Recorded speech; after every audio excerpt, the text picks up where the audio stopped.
bagaimana Allah membukakan pintu rezeki, pintu rezeki kepada manusia. Nah, itu pun ada caranya supaya Allah itu bisa membukakan pintu rezeki yang halal, yang thayyib kepada hamba-hambanya.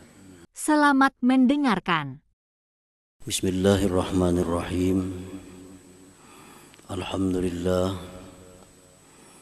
Alhamdulillahilladzi samma nafsahu bil fattah alladzi ja'ala likulli syai'in miftah. Asyhadu an la ilaha illallah wahdahu la syarika lahu falikul isbah. Wa asyhadu anna sayyidana Muhammadan abduhu wa rasuluhul amiru bil wahdati wal islah.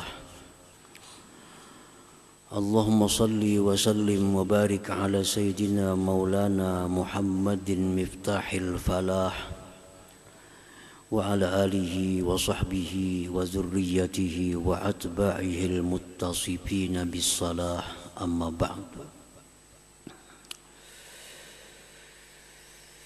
Al-mukarramun wal muhtaramun ma'asyiral habaib wal ulama, para muhibbin, hadirin, hadirat, rahimakumullah.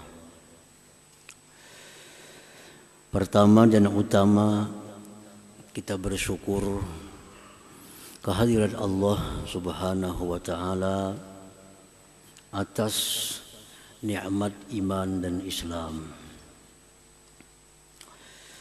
Kemudian kita bersyukur kehadirat Allah Subhanahu wa ta'ala atas nikmat hidayah, taufik dan inayah, yang dengan demikian itu kita bisa kembali berkumpul, bertemu di Masjid Bustanul Muhibbin yang penuh dengan berkah dan rahmat ini.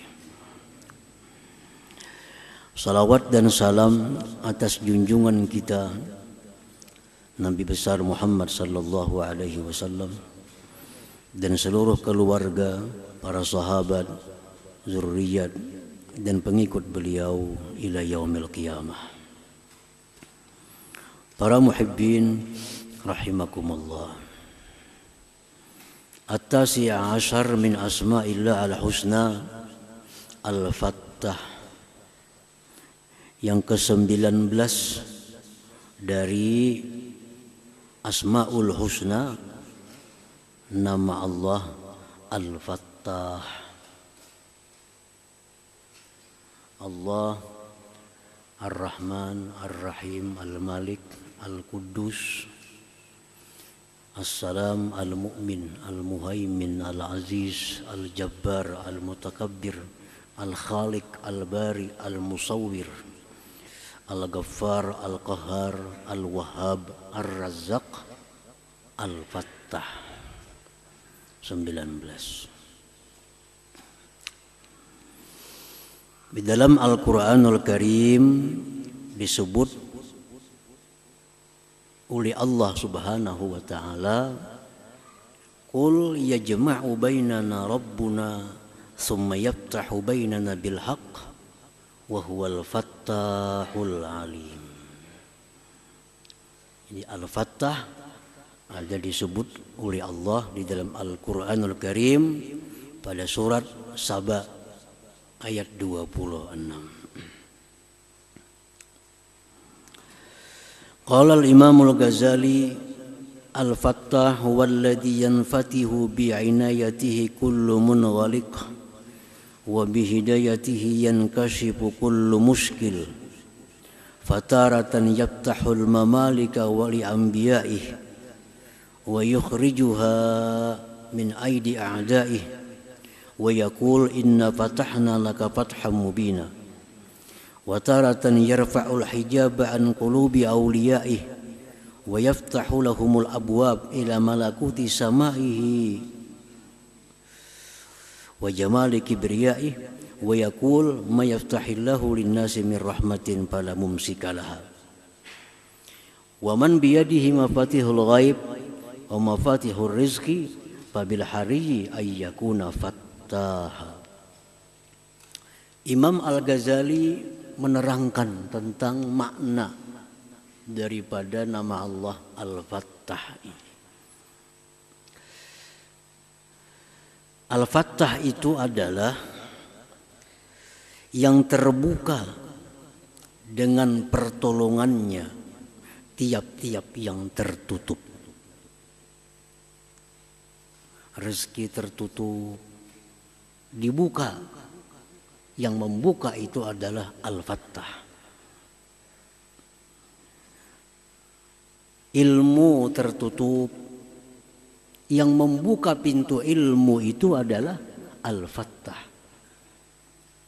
Langit tertutup, yang membuka pintu langit itu adalah Al-Fattah. Segala yang tertutup daripada anugerah Allah Subhanahu wa ta'ala, kesehatan, kekayaan, ilmu, pengetahuan, makrifat, itu semua ditutupi oleh Allah. Kemudian dia buka untuk orang-orang yang dia kehendaki. Nah, membuka itu adalah Al-Fattah. Jadi Al-Fattah ini merupakan nama Allah yang sangat penting kita kenal, supaya kita bisa dibukakan pintu-pintu ilmu, pintu-pintu rezeki, pintu-pintu ma'rifat, pintu-pintu kebahagiaan dunia akhirat. Dengan mengenali, mengimani nama Allah Al-Fattah ini, nah kita ada harapan dibukakan oleh Allah Subhanahu wa ta'ala pintu-pintu tadi.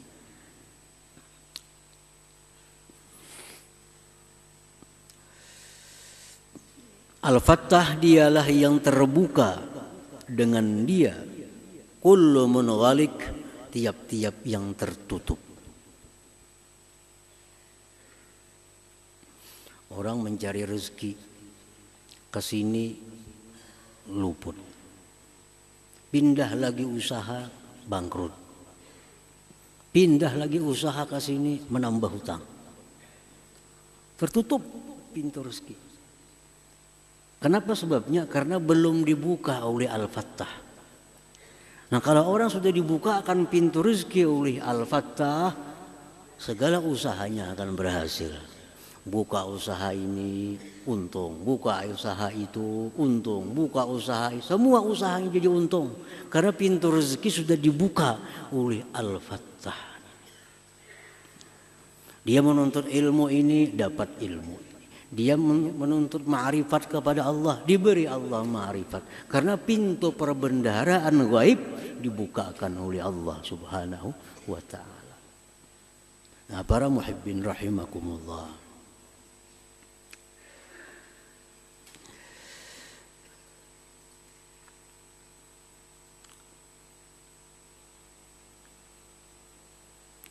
dan dengan hidayah terbukalah tiap-tiap yang sulit.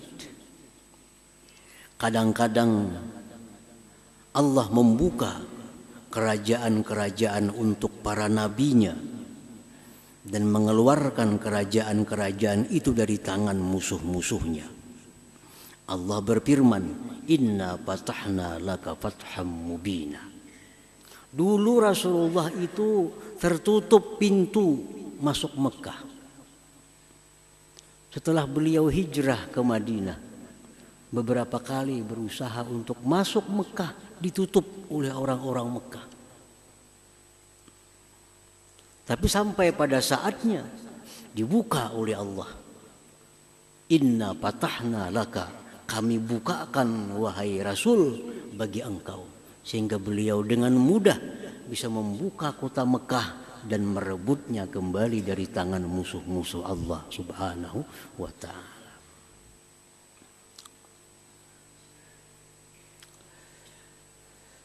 Wa taratan yarfa'ul hijab an qulubi awliya'ih wa yaftahu lahumul abwab ila malakuti samaihi wa jamali kibriya'ih.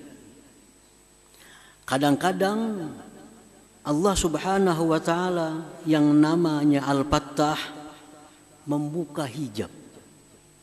Membuka hijab. Kalau Allah buka hijab, kita akan melihat hakikat sesuatu.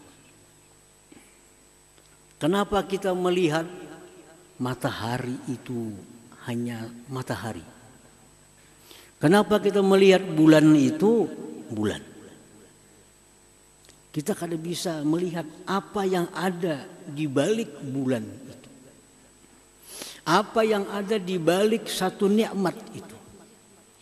Apa yang ada di balik satu musibah itu. Kita kada melihat. Karena didinding oleh Allah Subhanahu wa ta'ala. Nah, karena didinding oleh Allah, lalu musibah yang datang itu menyedihkan kita. Musibah yang datang itu menyusahkan kita. Kenapa musibah itu buat kita susah? Karena kita didinding oleh Allah tentang di balik musibah itu ada apa. Nah, kalau sudah dibuka oleh Allah dinding, dibuka oleh Allah hijab, sehingga kita bisa melihat apa di balik satu musibah itu. Nah, niscaya kita akan dapat ketenangan, kita akan dapat kegembiraan, karena kita sudah tahu ternyata di balik musibah itu ada sesuatu anugerah yang sangat besar yang disediakan Allah Subhanahu wa ta'ala. Nah, akibat sudah dibuka hijabnya, dibuka dindingnya, kita melihat ternyata di balik itu ada sesuatu yang luar biasa. Jadi nama Allah Al-Fattah ini mesti kita kenal, mesti kita imani, dan mesti kita perdalam, kita kenal supaya kita bisa dibukakan oleh Allah segala macam pintu-pintu perbendaharaan Allah Subhanahu wa ta'ala. Allah Subhanahu wa ta'ala berfirman, "May yaftahillahu lin-nasi min rahmatin fala mumsika laha." Apabila Allah sudah membuka pintu rahmat. Ini Allah sudah membuka pintu rahmat kepada manusia, kepada seseorang. Tidak ada seorang pun yang sanggup bisa menahannya. Ini kalau Allah sudah membuka pintu rahmat kepada kita, siapapun yang menghalangi kita, siapapun yang menjegal kita, kada akan berhasil. Karena sudah dibuka oleh Allah pintunya. Kita musuhi, kita halangi, kita fitnah, kita jegal, kita hancurkan nama baiknya, tetap naik. Kenapa? Karena orangnya sudah dibukakan Allah pintu rahmatnya. Jadi apabila Allah sudah membuka pintu rahmat kepada kita, bagaimanapun halangan rintangan kada akan bisa menghalangi. Tetap rahmat itu akan sampai kepada kita. Tapi bila Allah belum buka pintu rahmat, kayak apapun kita mendorong, kayak apapun kita memberi semangat, kada jalan. Macet. Nah, diberi semangat, dinasihati, didoakan, kada mampan. Kenapa? Allah belum membuka pintu hatinya. Kalau sudah Allah buka pintu hati ini orang, maka segala macam kebaikan dengan mudah dilaksanakannya. Nah, para muhibbin rahimakumullah. Wa man biyadihi mafatihul ghaib wa mafatihur rizqi fabil hari ayyakuna fattaha. Tuhan yang padanya kunci-kunci yang gaib.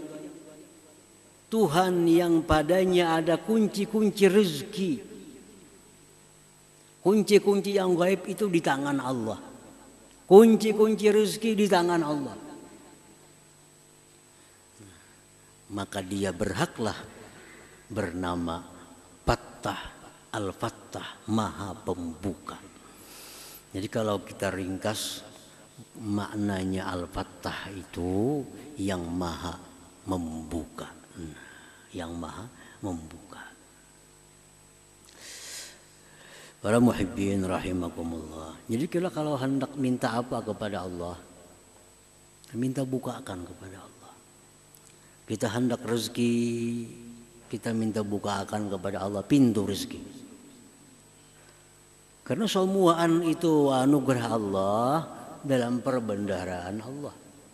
Ilmu ada perbendaharaannya, rezeki ada perbendaharaannya, rahmat ada perbendaharaannya. Kalau kita hendak perbendaharaan itu, minta bukakan kepada Allah Subhanahu wa ta'ala. Jadi minta bukakan.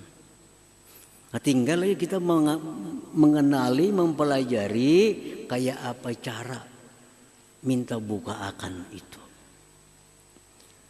Nah, tinggal kita lagi mempelajari kayak apa cara supaya Al-Fattah ini mau membukakan pintu rezeki lawan kita, mau membukakan pintu ma'rifat lawan kita, mau membukakan pintu ilmu kepada kita. Jadi kita mesti mengetahui cara-caranya kayak apa supaya Tuhan itu dengan namanya Al-Fattah ini mau membuka akan pintu-pintu kebaikan itu kepada kita. Nah, para muhibbin rahimakumullah. Paman arada ayyabtah Allah lahu abwabal ilim, barang siapa yang menghendaki Allah bukakan baginya pintu ilmu.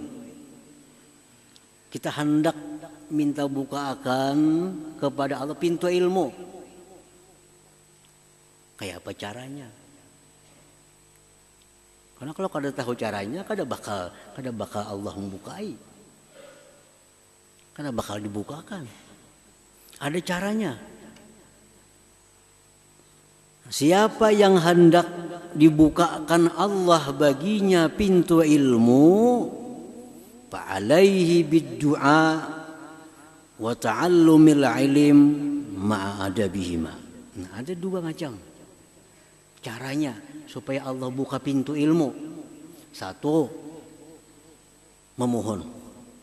Nah, ajukan permohonan kepada Allah.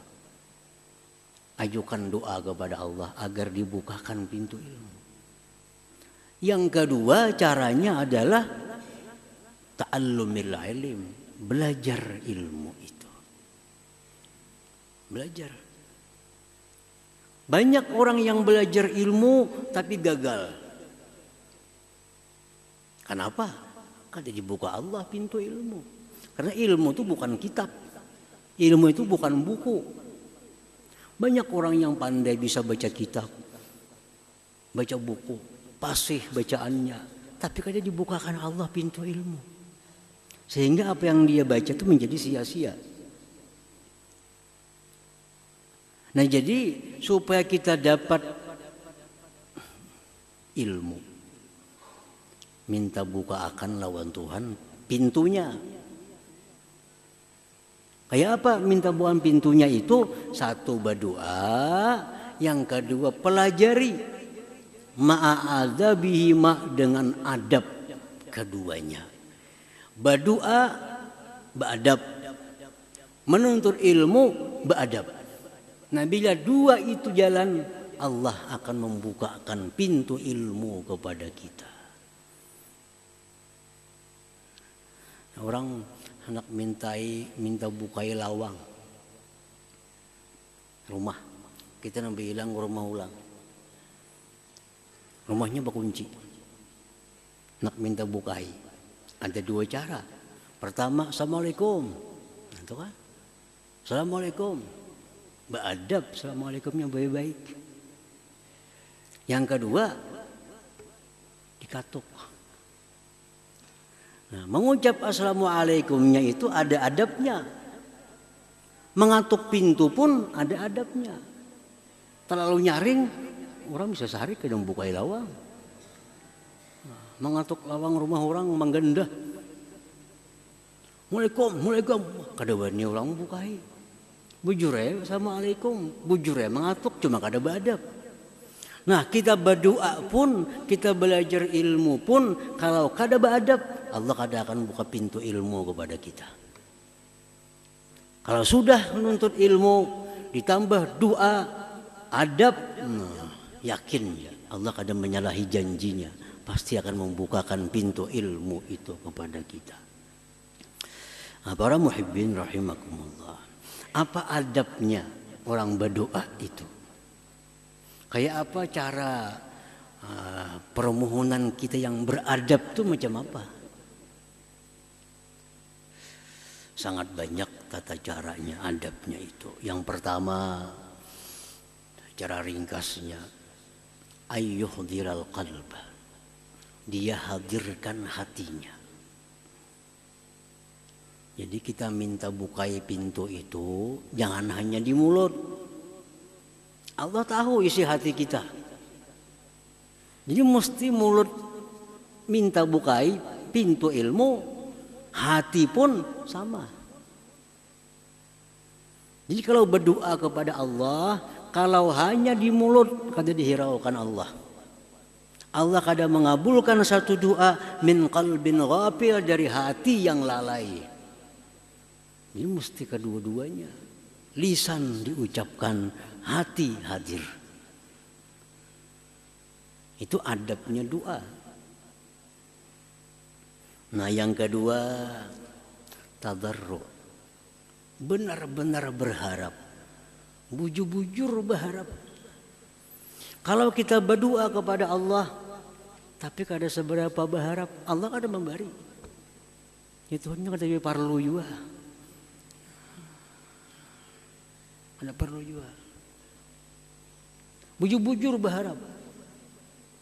Jadi berharap itu bujur-bujur, hatinya berharap bujur, anggota tubuhnya pun berharap bujur.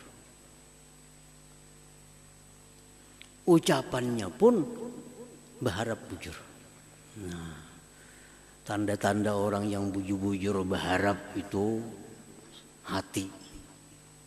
Memang sangat perlu kepada Allah agar dibukakan apa pintu apa kita hendak. Yang kedua, kalimat ini ada penekanan yang kada sama dengan penekanan orang nang kada tapi perlu. Yang ketiga, anggota tubuh pun beda. Orang nang kada tapi perlu itu angkat tangannya kulirnya. Berdoa tuh, berdoa menunjukkan ini kada tapi perlu, kada berharap minta. Mengangkat tangan aja. Kayak apa kayaknya mulai kada kakaruan tangannya nih. Tidak mengeripukan tangan banu. Nah, ambil berdoa, geripuk tangan. Itu sudah menunjukkan bahwa secara kasat mata aja orang ini kada bujur-bujur minta. Kada bujur minta. Coba kalau bujur, nah Allahumma ya Allah, kan ketahuan aja. Orang datang lawan kita hendak berhutang, ketahuan aja. Nang bujur-bujur perlu bujur, lain lawan nang tapi perlu. Allah lebih tahu lagi. Jadi mulai hati yang bujur-bujur berharap, gerakan tubuh yang bujur-bujur berharap, kalimat pun bujur-bujur berharap. Nah itu adabnya doa. Adabnya doa. Nampakkan bahwa kita ini bujur-bujur perlu melawan Allah Ta'ala. Yang ketiga, wayulihha, maulang-ulang. Diulang-ulang. Jangan sekali. Diulang-ulang. Diulang-ulang. Anak minta bukakan pintu ilmu kepada Allah. Diulang-ulang. Jangan sekali aja. Ya Allah, bukakan hamba pintu ilmu. Alhamdulillah Rabbil Alamin. Mas sekaliannya minta. Sekaliannya. Isuknya sekali ulang. Gitu Tuhan ini ada bujur-bujur dan ini. Kenapa disuruh mengulang-ulang bila berdoa itu? Karena Allah Ta'ala itu dengan rahasianya bisa mengabulkan apa yang kita minta di saat kita sudah mengulang permintaan 1000 kali. Ada orang yang dikabulkan Allah doanya di saat dia mengulang doa 10.000 kali mengulang, hanya Tuhan bari. Ya Allah, bukakan pintu ilmu. Ada apa itu? Dilibatkan oleh Tuhan.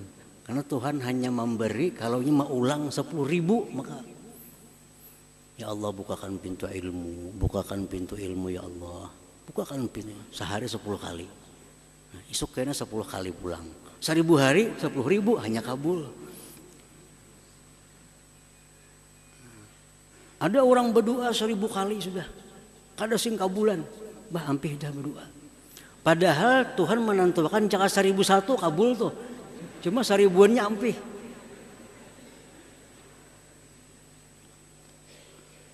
Jika 1000 sudah, asa banyak banget kada kabul juga, dah ampih aja berdoa dah. Ganti doa lain aja pulang. Tadi minta ilmu kada mampan, baik minta sugih pulang. Padahal dalam ilmu Tuhan, ya Tuhan dalam ilmunya jakanya minta 1001 kali, yang satu itu nang kabulnya, cuma 1000-annya bampi. Nah, jadi disunatkan di dalam agama kita mengulang-ulang doa itu. Siapa tahu di kali yang ke-500 kena kabulnya, kada tahu kita. Mana kita tahu? Kita kada tahu di ilmu Allah. Ulang aja. Itu bagian adab doa. Dan lagi adabnya doa itu kita cari waktu-waktu tempat-tempat yang mulia. Di waktu sujud ini sangat diperhatikan Allah. Kalau kita berdoa di waktu sujud itu lebih daripada kita doa waktu kada sujud. Nah, di malam Jumat, di hari Jumat itu ada waktu-waktu yang mustajab. Kita cari waktu-waktu yang mustajab itu. Nah, jadi kalau sudah berdoa itu dengan adab yang bujur, adabnya sudah sempurna, tinggal lagi menuntut ilmu. Tuntut ilmu. Menuntut ilmu ini pun ada adabnya. Ada adabnya. Supaya Allah memberikan ilmu kepada kita. Apa adab orang menuntut ilmu itu? Ya pertama adabnya itu niat yang baik. Ini menuntut ilmu adabnya satu, niatnya bagus. Ini menuntut ilmu itu niatnya menjunjung perintah Allah, menjunjung perintah Rasul, membuang kejahilan dalam diri supaya bisa melaksanakan keparduan, supaya bisa menjauhi yang dilarang. Nah, lalu menuntut ilmu, niatnya bagus. Satu. Yang kedua, adab orang menuntut ilmu itu tamalluk. Nah, tamalluk itu bahasa kitanya cari muka. Cari muka. Cari muka dengan guru. Nah, cari muka kayak apa cara supaya guru itu katuju lawan aku. Karena kalau guru itu katuju apapun pada akan sijin. Tapi kalau guru kada katuju bertakon apa aja udah tahu sijin aku. Nah, kalau gurunya sudah kada katuju lawan kita, tutup dah pintu ilmu. Tapi kalau guru katuju lawan kita, nang aneh-aneh pada akan sijin. Jadi tidak boleh kita cari muka kepada makhluk Allah selain kepada guru. Dengan cari muka kepada guru, ilmu-ilmu rahasia keluaran yang ada pada guru itu. Itu adab orang menuntut ilmu. Kayak apa cara supaya guru itu katuju lawan seorang ini. Nah, itu adabnya juga. Yang ketiga tawadhu. Tawadhu. Kalau kita nuntut ilmu sombong, kada bakal dapat ilmu dah. Nuntut ilmu tapi sombong, kada bakal dapat ilmu. Mesti rendah hati.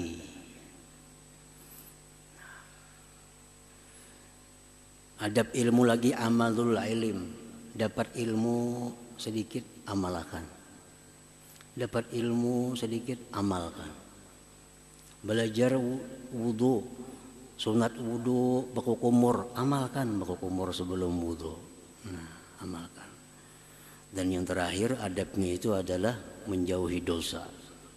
Nah, kalau sudah adab ilmu ini kita laksanakan, adab doa sudah kita laksanakan, Allah kadang mengingkari janji, pasti Allah bukakan kepada kita pintu ilmu. Kita akan diluruk oleh Tuhan, nah ilmu tentang apa yang kita ketahui. diberitahu oleh Allah Subhanahu wa taala. Jadi man arada ayyaftahallah alaihi babal ilmi, siapa yang menghendaki, mengingini dibukakan Allah pintu ilmu. Ilmu ini ada pintu. Ilmu ini barang mahal. Ilmu itu adalah barang mahal. Di mana bukti ilmu itu barang mahal? Innallaha yu'til mal ala man yuhib wa ala man la yuhib. Wala yu'til ilma illa ala man yuhib. Allah itu memberikan harta kepada orang yang dia cintai dan kepada orang yang tidak dia cintai. Makanya orang kafir banyak sugih. Orang takwa banyak juga yang sugih. Kenapa? Karena Allah memberikan harta kepada orang yang dia cintai dan kepada orang yang tidak dia cintai. Wala yu'til ilma illa ala man yuhib. Allah tidak akan beri ilmu kecuali kepada orang yang dia cintai. Kalau orang Allah kada dicintai oleh Allah, kada bakal dapat ilmu. Kada bakal dapat ilmu. Yang dimaksud ilmu ini ilmu yang mendekatkan diri kepada Allah. Bukan ilmu matematika, ilmu hukum itu lain lagi. Ini ilmu yang mendekatkan diri kepada Allah Subhanahu wa taala.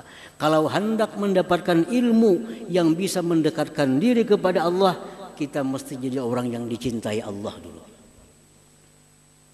Kalau orang kada dicintai Allah, jangan dapat ilmu, tulak kamagis ilmu aja kada terbuka hatinya. Kalau orang tuh kada dicintai oleh Allah, jangankan dapat ilmu, hadir ke majelis ilmu aja tertutup hatinya. Kada terbuka hatinya. Karena ilmu ini Allah kada akan beri illa ala man yuhib, kecuali orang yang dia cintai. Makanya ilmu itu mahal. Ilmu itu ada perbendaharaannya, ada gudangnya. Kada bisa barangan mengambil ilmu. Kada bisa. Kalau ambil emas siapa aja bisa. Mendulang, orang takwa, orang kafir, mendulang dapat saja emas. Tapi kalau ilmu maka ada kawa. Harus orang yang dicintai Allah. Nah, jadi ilmu ini ada gudangnya, ada pintunya. Nah, ada pintunya. Allah kada akan membuka pintu ilmu itu kecuali dengan doa dari kita. Doa bujur-bujur tadi, doa yang beradab, dan menuntut ilmu dengan cara yang beradab. Bila dua itu kita lakukan, Allah akan buka pintu ilmu itu, sehingga kita akan dapat ilmu dari Allah Subhanahu wa taala, yang dengan ilmu itu kita akan dekat dengan Allah Subhanahu wa taala. Nah, para muhibbin rahimakumullah. Jadi yang pertama dulu yang kita bahas ini adalah bagaimana cara untuk supaya Allah bukakan pintu ilmu. Doa, belajar, dan adab. Nah, selanjutnya insya Allah kita akan baca bagaimana Allah membukakan pintu rezeki. Nah, pintu rezeki kepada manusia. Nah, itu pun ada caranya supaya Allah itu bisa membukakan pintu rezeki yang halal, yang thayyib kepada hamba-hambanya.